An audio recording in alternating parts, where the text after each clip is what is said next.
Greetings all! Today, we'll be examining the common rock ground type or rock electric type in the Alola region, Pokemon Geodude, its relatively common evolution Graveler, the two collectively known as the Rock Pokémon, and their final rare evolution Golem, the Megaton Pokémon. While they might not be the most unique of individuals at first glance, the members of the Geodude family are potent creatures that can more than make use of their stony forms to roll over and crush anything that dares to stand against them. Geodude have rounded bodies made of rock and dirt, with striking orange-grey eyes and a large, craggy mouth.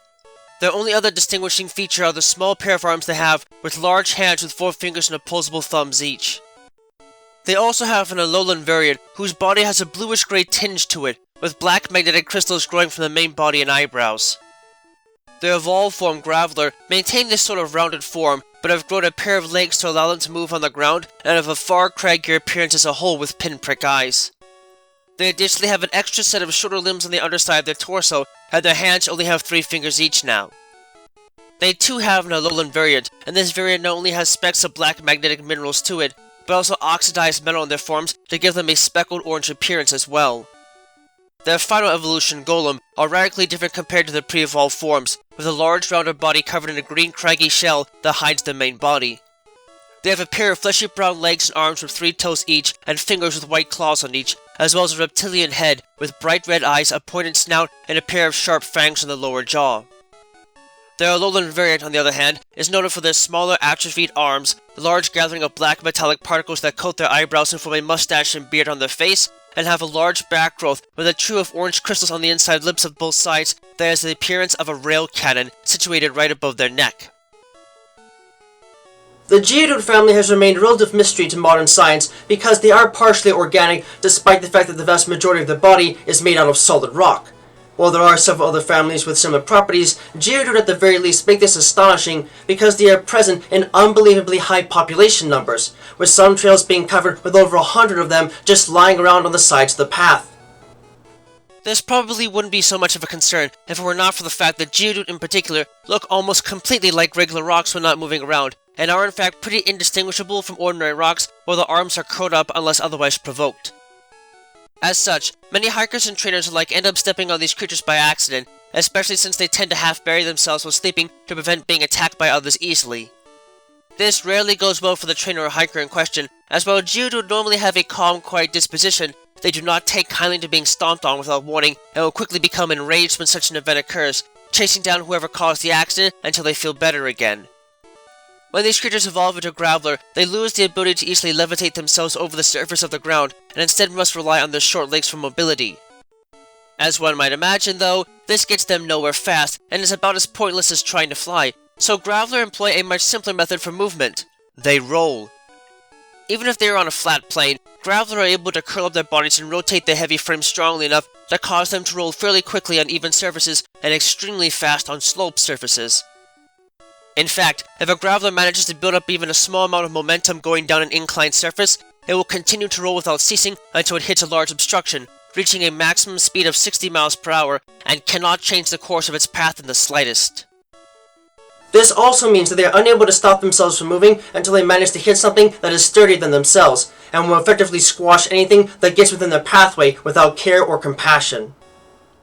This reckless behavior also results in small and even large portions of their body being chipped off with every reckless roll, but because they are able to regenerate their rocky skin with little trouble by feasting on other rocks, it just gives them one less reason to worry about when and where they decide to roll.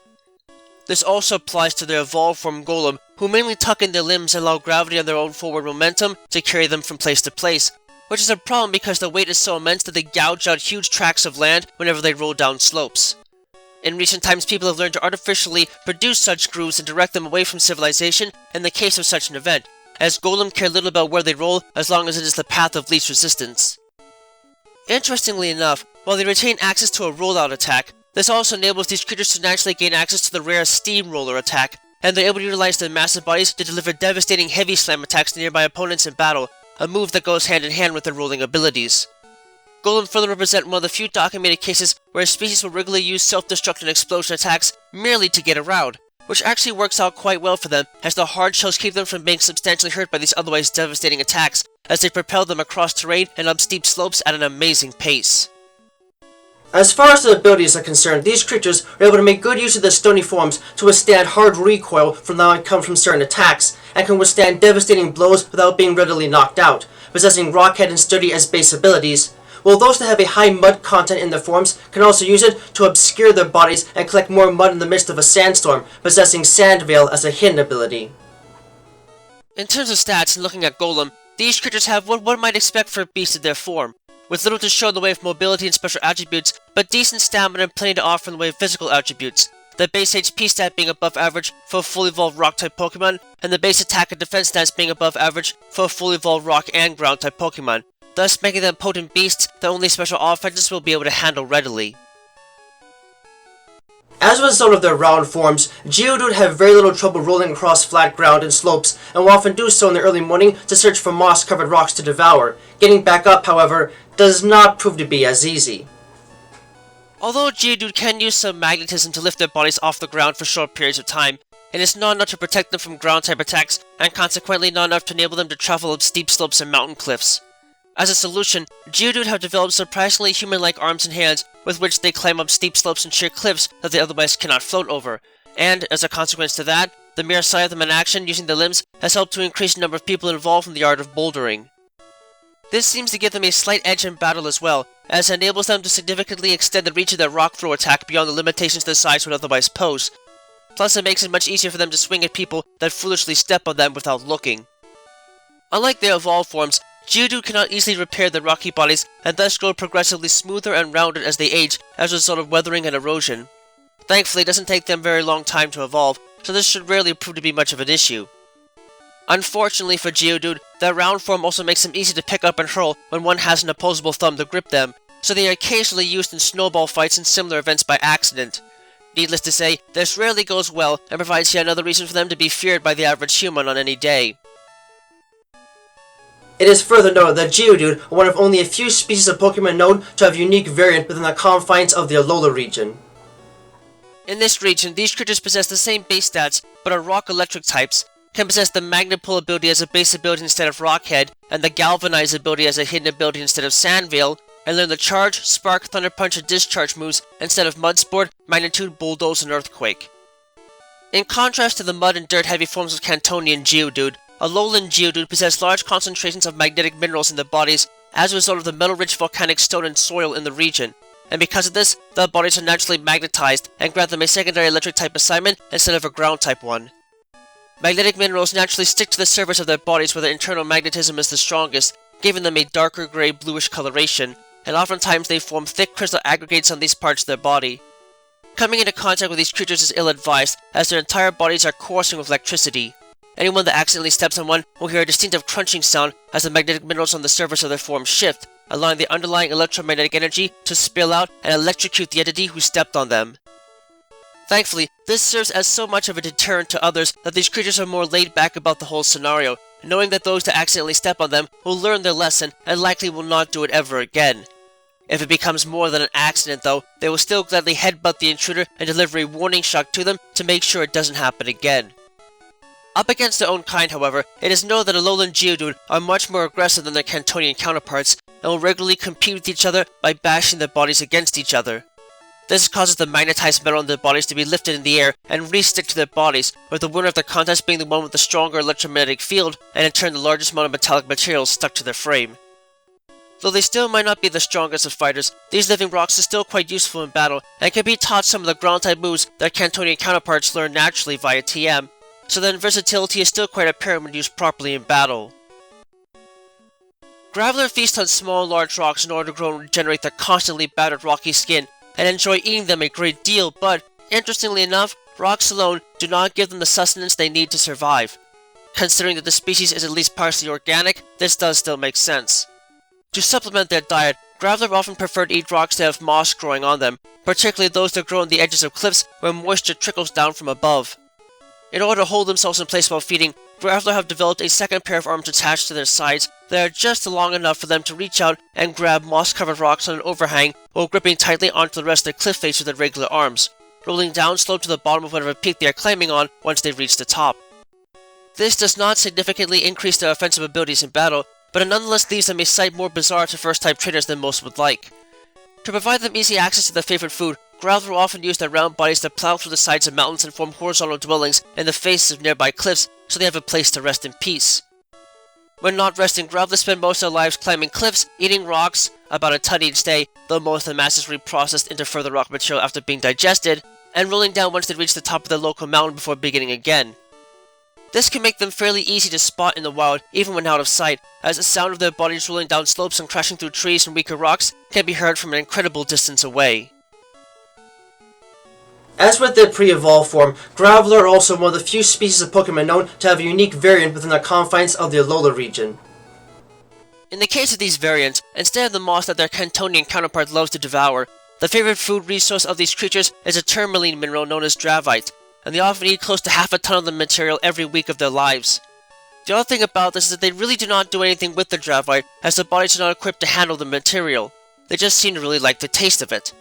As a result, their bodies do not readily dispose of the material as they do the rocks that they eat, so the waste material is partially amassed into large Dravite crystals that are then excreted from their bodies via solid-state diffusion, rising to the surface and exposing themselves to look like odd growths on the surface of the frames that carry an impressive electrical charge that permeates throughout their bodies.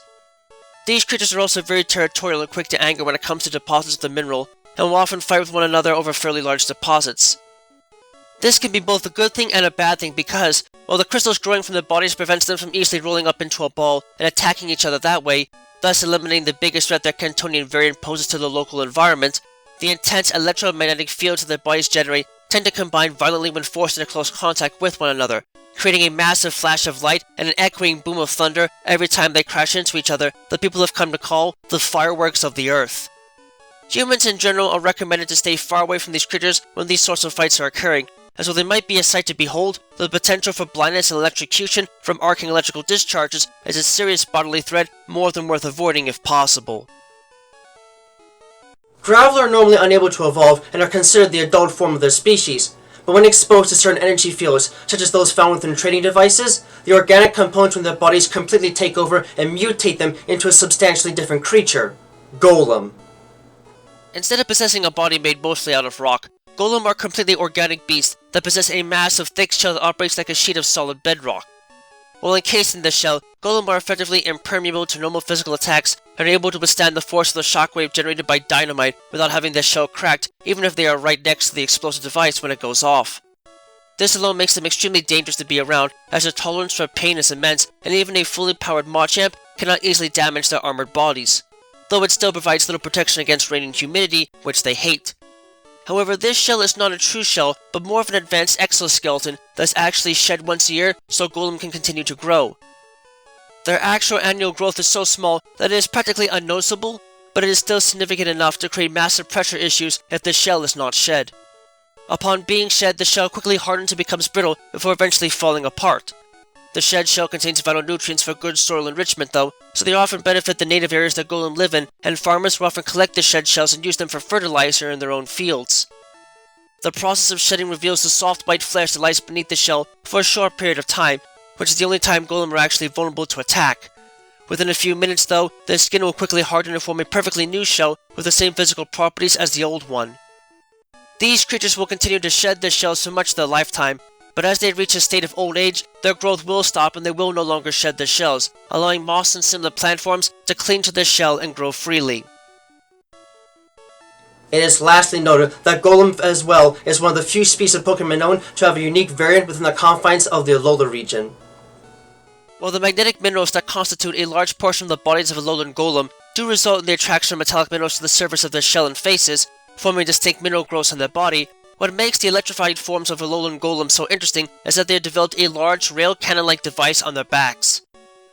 This prevents them from easily rolling into a ball and attacking in the way expected of their Cantonian variant, but this is more than made up for by the device's capacity to fire boulders charged with electricity as a weapon in battle. It is currently not well understood why these creatures developed the weapon system naturally, but it is thought that it is a way to protect against enemies from a territorial perspective, as while they do not mind their own company as much as Alolan Graveler do, the grumpy and stubborn creatures are nonetheless very protective of their goods and employ this weapon to scare off intruders before they can even get close to the food resources and nesting sites, growling all the while with a booming voice like thunder. This has unfortunately led to their arms atrophying in response to their reliance on this weapon system, but this does not seem to affect them much offensively aside from decreasing the range of any punching attacks slightly. The projectiles this weapon uses are fired using a massive burst of electromagnetic energy, and even if the projectile is not completely accurate in its trajectory, the electricity coursing through it can still discharge a tremendous amount of energy into the air after impacting an object, easily causing numbness and fainting in any creature that is too close to the point of impact. Unfortunately, the time needed to energize another boulder is relatively long, and thus these creatures cannot fire the projectiles as rapidly as they might like. To compensate for this, Alolan Golem will often just grab an Alolan Geodude if nearby and fire that instead, which usually doesn't matter to the Alolan Geodude in question, as the bodies are strong enough to withstand a high-speed impact with any surface. All in all, this renders these beasts a serious threat to be concerned about, both up close and afar, as they can make the most of their powerful attacks. And given that they possess above average HP attack and defense stats for a fully evolved rock and electric type Pokemon, and further have the highest base defense stat out of all electric type Pokemon, there is little doubt that they can make ready use of their physical forms to put up a serious fight in almost any situation. These creatures are a true classic when it comes to what first comes to mind to many when they think about rock-type Pokemon, and they more than have the physical might and defense to make a name for themselves in pretty much any situation. Geodude, though simple in form, can prove to be rather resourceful in the way in which they use their bodies and other materials to hurl rocks at others, and while this action might not usually have much in the way of bells and whistles to it, they don't really need it. Rocks are the life in their very body, so they can make efficient use of it all when needed.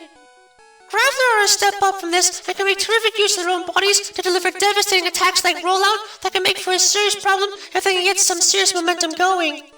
It might be hard for even their trainers to stop them in these cases, but this can still make them far more of a threat to some than they might otherwise appear, even if they can be readily repelled with some special offensive power. Golem are a serious issue if they cannot be outmaneuvered, as they are even more efficient in the use of moves like Rollout and even Steamroller to make life hectic for grass types, and their ability to use their massive heavy bodies as a direct weapon only makes them that much more of a potent force.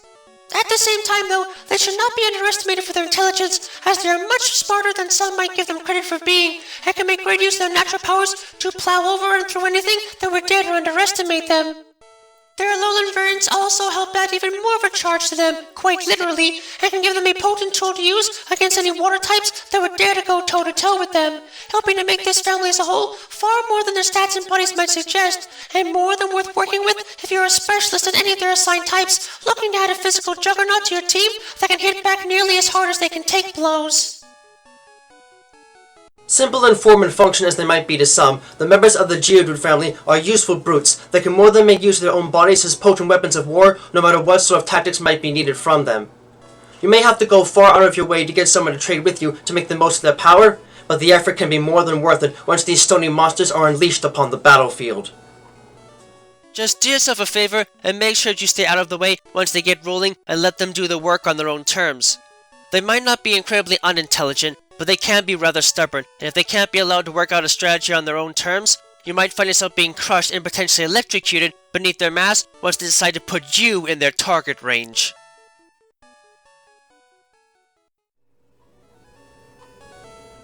Thank you for watching this video. It brings me great joy to be able to speak to you all in the world each and every time we meet like this, to explore the many different facets of both the world of Pokemon as we know it, and the world as we live it, through every adventure we have with Pokemon by our side. If you'd like to, please subscribe, ring the bell and all that jazz, to keep yourself updated on content uploads and other materials of the like. You can also follow me on Twitter if you'd like to know right away when something new is uploaded, and my written works, from which most of this is based on, can be found on DeviantArt. Links to both can be found in the description down below. Remember that the world of Pokemon is a place full of wonder and mystery, and you never know what to expect. So, stay vigilant, keep watch, and always be prepared for the unexpected. Until next time, trainers and friends of all sorts, have a wonderful time.